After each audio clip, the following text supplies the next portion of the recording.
Hi, I'm Dr. Ben Safranski, and welcome to episode 5 of the Bible and the Eucharist. I thought I would start off today by going back for just a minute and talking about some of those themes that I promised we would be examining in the Old Testament when we look at the Eucharist. In the first session, I said that we would talk about food, we would talk about sacrifice, we would talk about covenant, and we would talk about presence, among some other things. Food we talked about and its central role in human life, and so its central role in God's plan for us. We talked about sacrifice, which is an offering that human beings make to God of the gifts that He has given them, right? Where they offer a little bit back to Him to acknowledge their thanksgiving, to acknowledge their gratitude for what He has done, and to acknowledge that everything belongs to Him. We talked about covenant, which is just kind of a way of talking about how God's relationship with His people is sort of arranged in the Old Testament. And I promised we would talk about God's presence, which we've done, where we've talked about the fact that while God's presence in the Eucharist is something new, it is not something completely unprecedented. And today we're going to be talking mostly about God's providence, especially as we see it in the story of the manna in the desert. Now, providence kind of bundles these themes together, really sort of all four of them, right? So in the story of the manna in the desert, we're going to see the central role that food plays for the Israelites as they expect God to take care of them.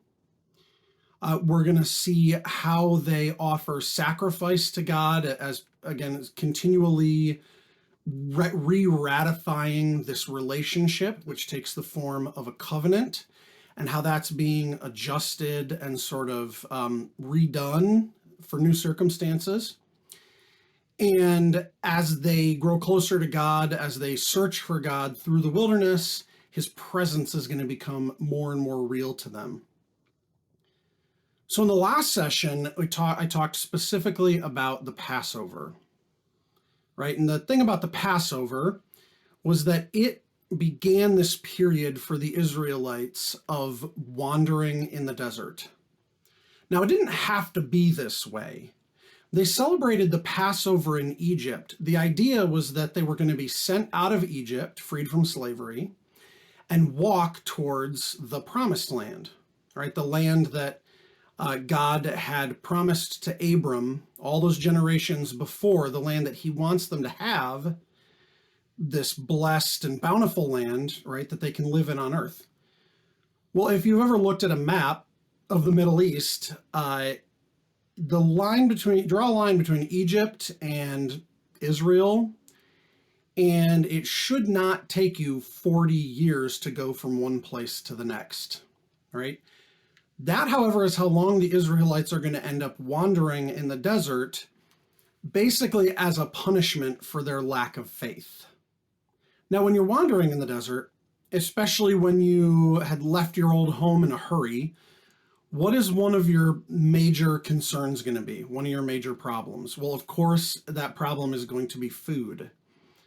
Even if God had not told them to burn all the leftovers from the Passover lamb, they would not have been able to carry enough food to make a whole journey across the desert, much less a 40-year journey across the desert.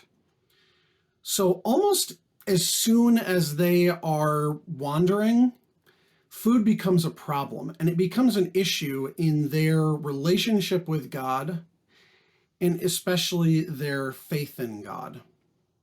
Now, you would think that when they were told in the beginning that you're going to have to leave this home that you've known and walk through the desert, you'd think they would have been maybe ready for the fact that they were going to have to trust God to provide for their food.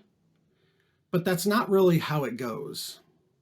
Let's get going by reading Exodus chapter 16. I'm going to read verses 1 through 3, where we have the setup for the story of the manna.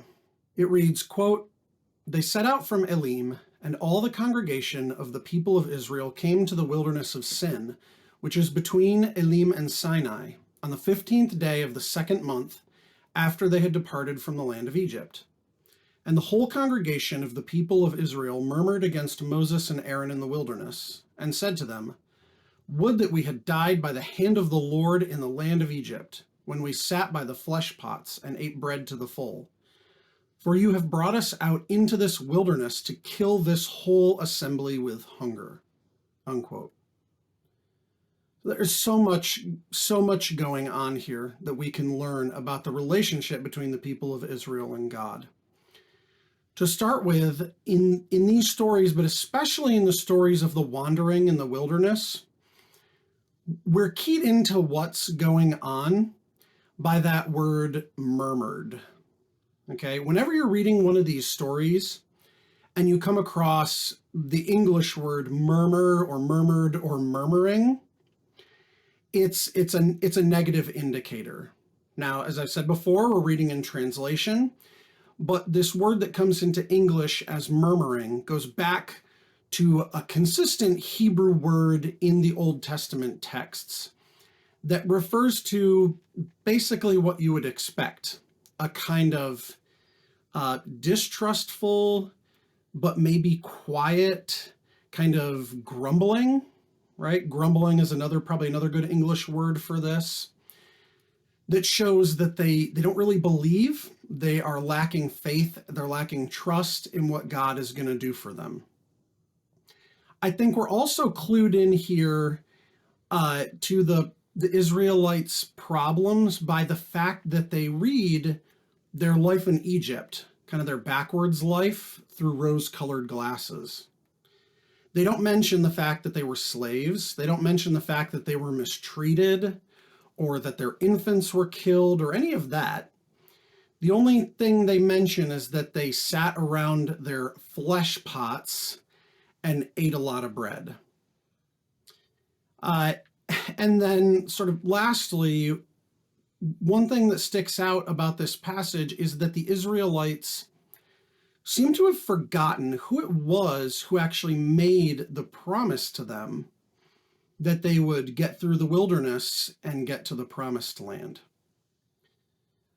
Who was it that made that promise? Well, it was God, right? He made that promise to Moses and asked Moses and Aaron to tell it to the people.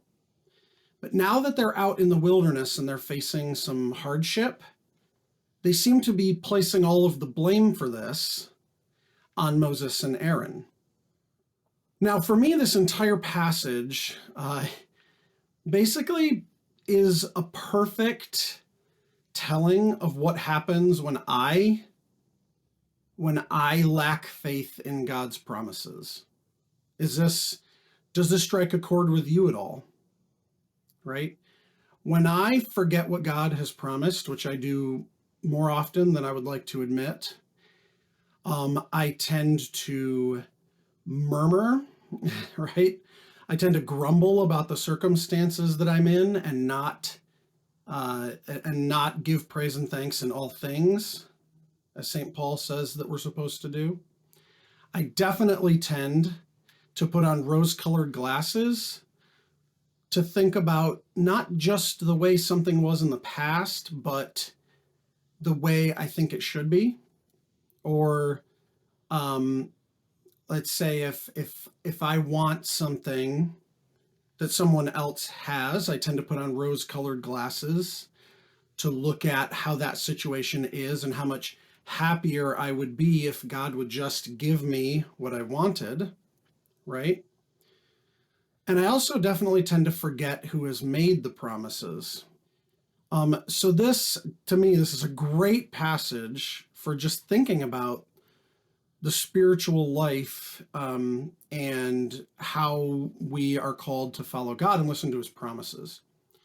So just like in our lives, in this passage, living with God's promises requires faith, requires trust in God's time and in God acting in the future, because rarely does he do everything all at the same time, right? Just as this is my experience, this is definitely the experience of Abram, as we looked at. It's the experience of the Israelites as they're getting ready to go across the desert. Because remember, when you're in a relationship with God, when you're in a covenant with God, he makes you promises. And what is the thing about promises? The thing about promises is that they're not the same as immediate gifts. Promises take time to be fulfilled. They often are fulfilled not just at a point in the future, but through a series of small steps. Promises have to be tested, right? And here's where that nature of the relationship with God as covenant really comes into play, and really, this is where, the rubber hits the road. Because any, I think, covenantal relationship, and we could even pull that out to any kind of contract you enter into as a human being, where there are promises made, it takes time for those promises to be more and more fulfilled, right? So when you're getting married and you promise to be faithful to your spouse, that's not something that happens once and for all. It doesn't happen right away. It doesn't happen some point in the future. It's something that happens a little bit at a time every single day, right? Well, the same goes for God's promises. Now, God hears the murmuring of the Israelites, and in his mercy, he comes to Moses, and he tells Moses how he's going to fulfill the promises that he's made. We read this still in chapter 16, in verses 9 through 12. Quote, "And Moses said to Aaron, 'Say to the whole congregation of the people of Israel, come near before the Lord, for he has heard your murmurings.' And as Aaron spoke to the whole congregation of the people of Israel, they looked toward the wilderness, and behold, the glory of the Lord appeared in the cloud. And the Lord said to Moses, 'I have heard the murmurings of the people of Israel. Say to them, at twilight you shall eat flesh, and in the morning you shall be filled with bread. Then you shall know that I am the Lord your God.'" Unquote. So what happens here? He tells Moses to tell to the people that God remembers what he's promised and that he is going to take care of them. And he's going to take care of the needs that they are expressing, right? Their need, especially for food, their hunger. But this promise is about more than their physical hunger. A lot of it is actually about their relationship with him, right? So did we ever think that God was going to send them out into the desert and actually let them starve? Well, I didn't. I don't think that was ever part of the story. I don't think that was ever what we should have expected, right? So the fact that he's going to feed them shouldn't come as a surprise. Well, what's really key is what he says in that last verse we read in verse 12, where God says, or God has Moses and Aaron say to the people, "At twilight you shall eat flesh, and in the morning you shall be filled with bread." Now here's the key part. "Then you shall know that I am the Lord your God." Okay?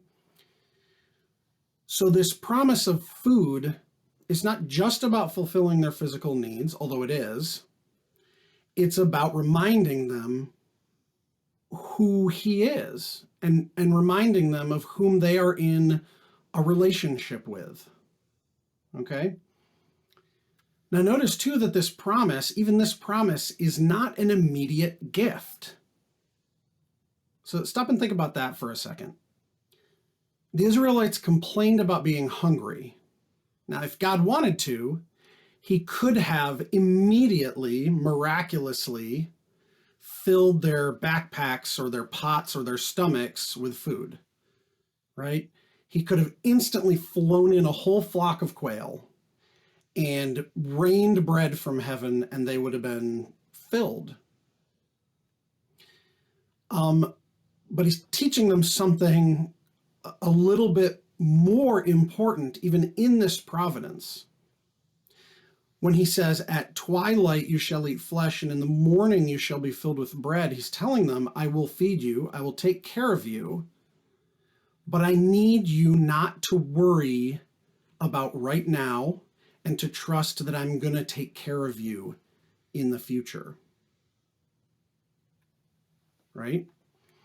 So these promises are all in the context of the covenant relationship between God and his people. As we've talked about before, promises are a very important part of the covenant relationship, especially between God and humans, because when we enter into that covenant relationship with him, an important part of that is understanding that he's going to say what he said he would do. He's going to do it in his own way, in his own time, but a covenant relationship requires trust. So what does God do to respond to their needs, and how does that point to the Eucharist? Well, this is right. This is kind of the central point. So God says he is going to send them food. And even though we talk about this as the story of the manna, it's actually a story about two kinds of food, quail and manna. So that what God does at the night, he sends flocks of quail flying down onto the camp for them to eat.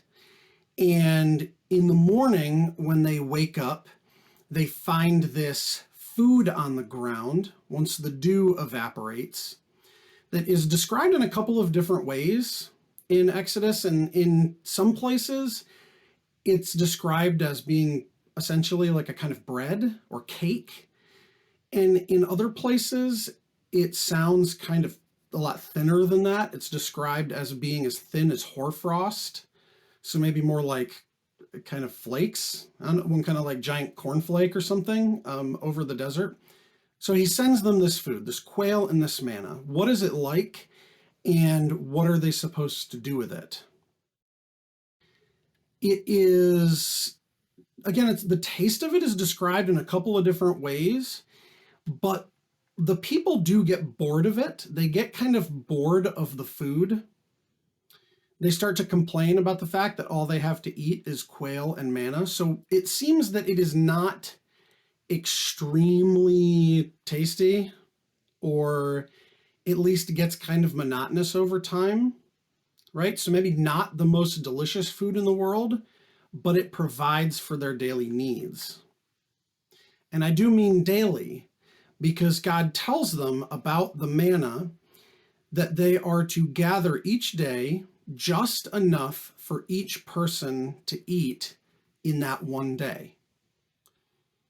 Now, they can't gather manna on the Sabbath because that would be breaking the Sabbath laws. So on Fridays before the Sabbath, they are supposed to gather twice as much, enough for them to eat that day and to eat on the Sabbath. Then finally, God tells them to gather up about 1 day's worth and put it in a jar and bring it with them, so that generations and generations will be able to see it and remember what God did for them when they were wandering in the wilderness. So some of it is preserved in reverence, right?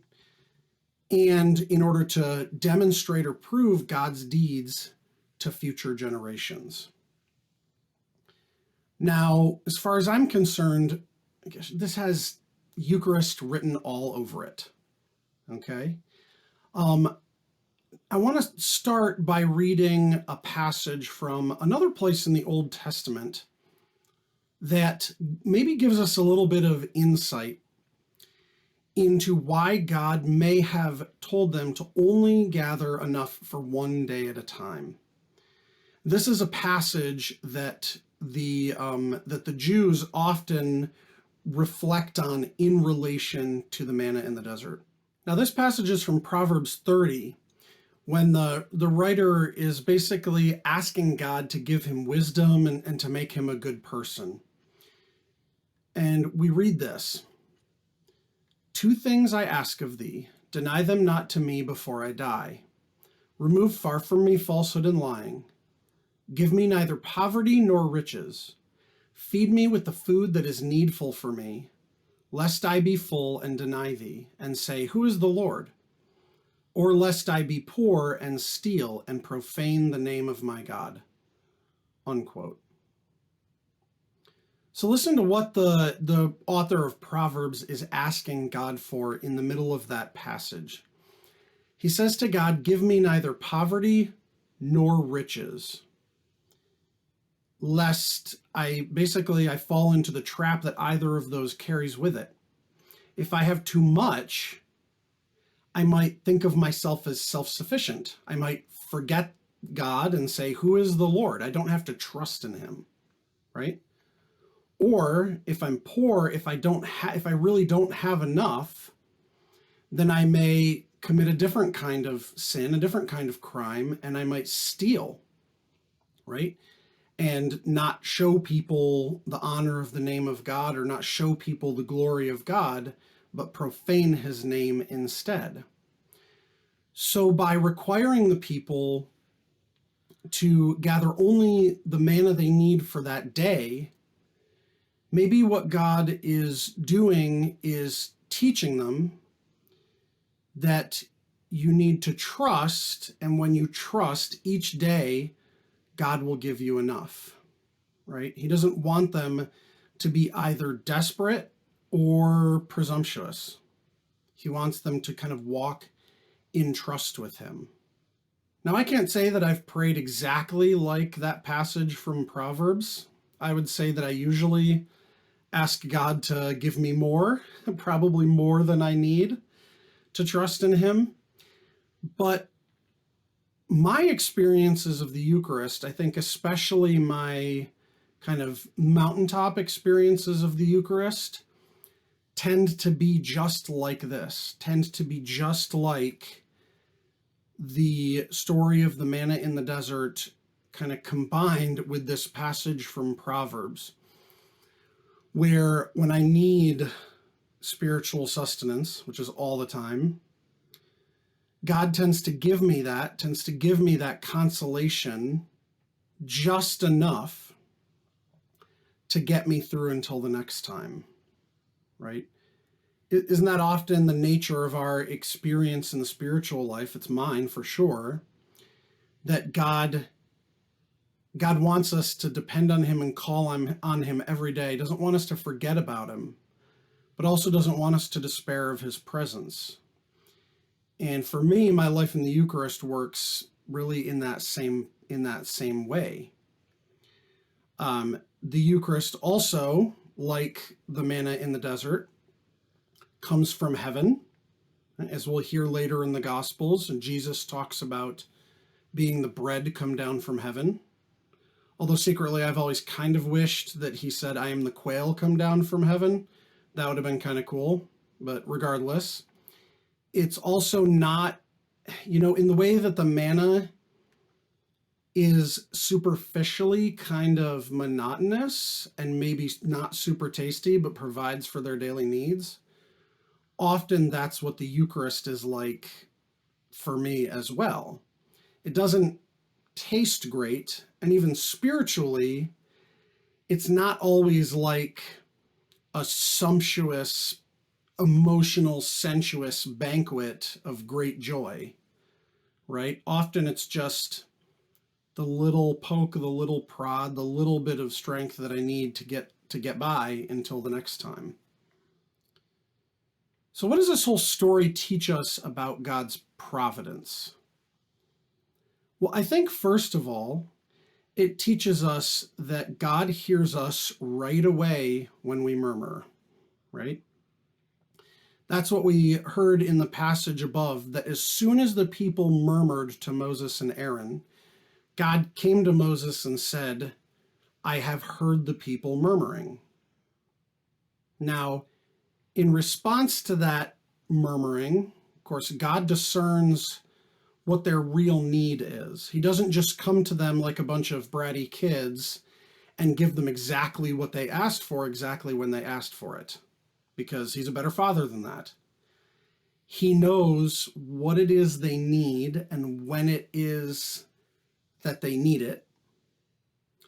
So he provides for them in the way that they need. Now, one thing that is important to notice, although I'll admit I don't really like noticing it, is that there is distance between God hearing them and providing what they are asking for. I talked about this just a little while ago, that while God could give them what they're asking for right away, he actually waits to provide for them. Why? Well, I think pretty simply, because number one, he knows exactly when they need it. And two, in order to build their trust, in order to give them an opportunity to exercise patience and to exercise faith and trust in him. Now, another thing that this whole episode teaches us about God's providence is that while he will always provide, the way he provides will often be obviously miraculous, right? We often won't be able to see what God is providing in a kind of blaze of spiritual glory. In order to see this, we need to compare what God says to Moses and then what the people experience. So in verse 4, God says this to Moses, quote, "Behold, I will rain bread from heaven for you, and the people shall go out and gather a day's portion every day," unquote. So that sounds pretty miraculous, right? God says to Moses that he's going to rain bread from heaven. But now let's listen to verses 13 through 15, which tell us how the people experience God's providence. We read, quote, "In the evening, quails came up and covered the camp, and in the morning dew lay round about the camp. And when the dew had gone up, there was on the face of the wilderness a fine flake-like thing, fine as hoarfrost on the ground. When the people of Israel saw it, they said to one another, 'What is it?' For they did not know what it was. And Moses said to them, 'It is the bread which the Lord has given you to eat,'" unquote. Isn't that crazy? Right? Couldn't God have sent literally loaves of bread like flying out of the sky down on the people of Israel, which would have not only fed them, but also presumably given them like certain knowledge that this was something miraculous happening? He could have done that, but he doesn't. And why doesn't he? Well, I think it goes back to the same reason why Christ gives us his body and blood under appearances that are pretty non-miraculous or are pretty ordinary most of the time. Because if the people of God were given that much of a sign, then would they have the opportunity to exercise their faith? Right? It goes back to that reading from Proverbs 30. "Give me neither riches nor poverty." Right? God provides sustenance for us, whether it's physical or it's spiritual, but he does it in such a way that we still have to continue to trust. We still have to continue to have faith in him and not believe that we are beyond our need for him. Don't we feel our need for God more when we're in a kind of desolation? So this whole passage is going to be echoed in the New Testament in several places. It's echoed in the prayer that Jesus teaches to his followers, the Our Father, right? When we ask God to give us this day our daily bread, Really, in other words, to give us just enough bread to feed us that day, which for Jesus' original Jewish hearers absolutely echoes back to the story of the manna in the desert. It's also not just echoed, but explicitly invoked in John chapter 6. I'll be talking about that in a future video, but Jesus' famous bread of life discourse in John 6 is basically a homily on this story, on the story of the manna in the desert. So this whole story of God's providence is very much taken up as part of the Christian story as well. Now, as the Jewish people continue to wander in the desert, God is always hearing their murmuring, and he's always providing for them in the ways that they need. Physical sustenance, but also more than physical sustenance. And I want to talk today about one more story that is part of this as they travel through the desert. And this is a story that's going to tell us a little bit about what Jesus means at the Last Supper when he calls his own blood the blood of the new covenant. So after the miracle of the manna and some other things, some more wandering through the desert, the people of Israel eventually reach a kind of way station in the desert, a place of encounter with God. And he gives them something even more valuable than manna and quail. And that place that they reach is Mount Sinai. Now, if we remember back a couple of sessions ago, I talked about how Moses' encounter with God in the burning bush happened at Mount Sinai. So if you're a Jew hearing these stories, when the Israelites get to Mount Sinai, you know that this is a place that you're going to encounter God. So remember, God made Abram originally 3 promises. He promised to make them a great nation. He promised to give them the land, the promised land, and he promised to make them a blessing to the whole world.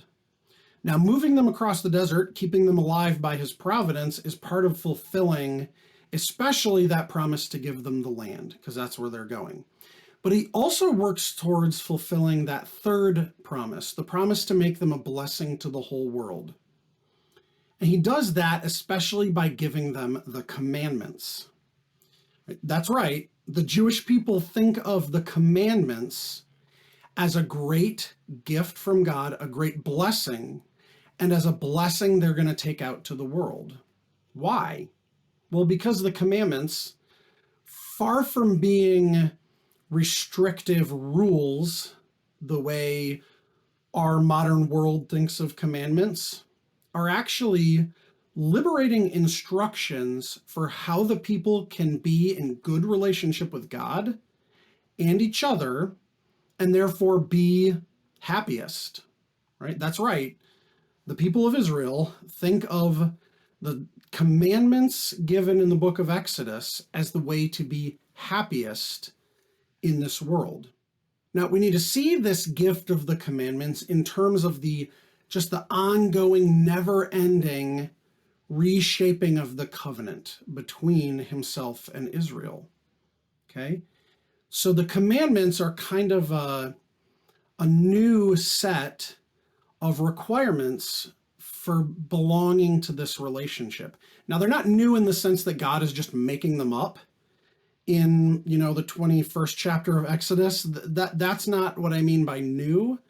I mean that they are sort of like newly articulated by God to the people, okay? So that they can be like an even better relationship, right? Like I don't know, to put it in human terms, you don't tell someone all of your pet peeves when you're on a first date, right? That would probably result in there not being a second date. You get married to somebody, you learn over a long period of time better ways to love them, right? Things that they enjoy, things that they appreciate, things that they don't appreciate. Well, let's think of the commandments that way in terms of the covenant between God and Israel.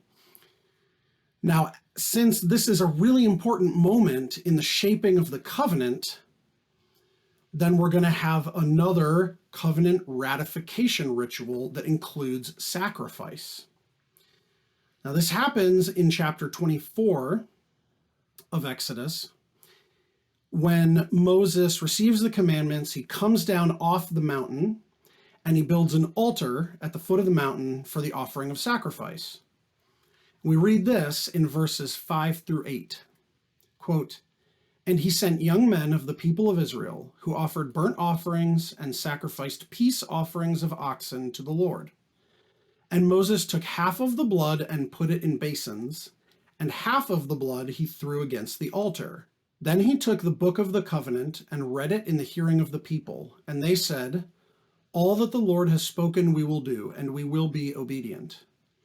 And Moses took the blood and threw it upon the people and said, 'Behold the blood of the covenant, which the Lord has made with you in accordance with all these words.'" Unquote. Right. So now the people are getting basins full of ox blood thrown all over them. And when Jesus says at the Last Supper that the blood he offers is the blood of the new and everlasting covenant, it's passages like this one from Exodus that would be in people's minds. Now, this isn't the only passage, because every time the covenant is re-ratified or continuously ratified, there's a sacrifice. And so there is blood involved in that covenant. But it is a passage like this that people would think of. So though the apostles didn't totally understand it until Pentecost, Jesus was telling them very explicitly that God was inaugurating a new covenant, the final and greatest one, that he was at the Last Supper completing this whole covenantal relationship that they've been building, and that he himself would be the sacrificial animal, that he would stand in for the oxen that Moses sacrificed at the foot of the mountain. So I'd like you to notice a couple of things about this passage. The first one is that the people agree to do what the Lord commands. This is an essential part of this ceremony, of this ratification, right? And the second thing is that they are literally covered with the blood. Now, this might be one of those moments where you're glad you're the guy standing in the back, sort of like being at Mass when the priest gets a little too enthusiastic with splashing the holy water. If you're that guy right on the edge of the row, you might get like totally soaked. Or you might find yourself with your hymnal getting saturated with holy water. You might be thankful to be in the back. So getting covered with the blood, what does it do? Well, it associates the people with the sacrifice, with the commitment to do what the Lord has commanded. Remember the covenant ratification ceremony with Abram, with the dead animals cut and laid in 2 rows. Those animals were a symbol of the consequences and seriousness of breaking the covenant, right? So as the Jewish people have been moving through the desert, the covenant with God has been getting more specified, right? Has been getting re-ratified. They're being tested. Their faith and trust in God is being tested. Their willingness to depend on his providence is being tested. And they are being given, as the greatest gift they will receive at this time, specific ways to live in a good relationship with him. So what should we think about when kind of bringing this story about the blood of the covenant forward to our understanding of the Eucharist? Well, we'll talk about that more later when we get to the New Testament. But what I would ask you to reflect on is the fact that when we receive the Eucharist, right, like the Israelites, we are committing ourselves to live in relationship with God according to the terms of the covenant that he has given us. but that covenant that we receive is both far more demanding and also far more rewarding than the covenant was as it stood in the time of the Exodus. All right, in the next session, I'm going to be talking about the Ark of the Covenant, and yes, there will be some Indiana Jones references, as well as the temple. This is some of my favorite stuff from the Old Testament because it is where we see just how powerful God's local presence was with the Israelites. Did you know that God has a mailing address? Did you know that? Okay, well, we're going to find out about it next time. If you enjoyed this video, please like it, subscribe, hit the bell so you get notifications, share it with anyone you think might enjoy it. Most importantly, pray for me, pray for the church, and I will be praying for you. Peace.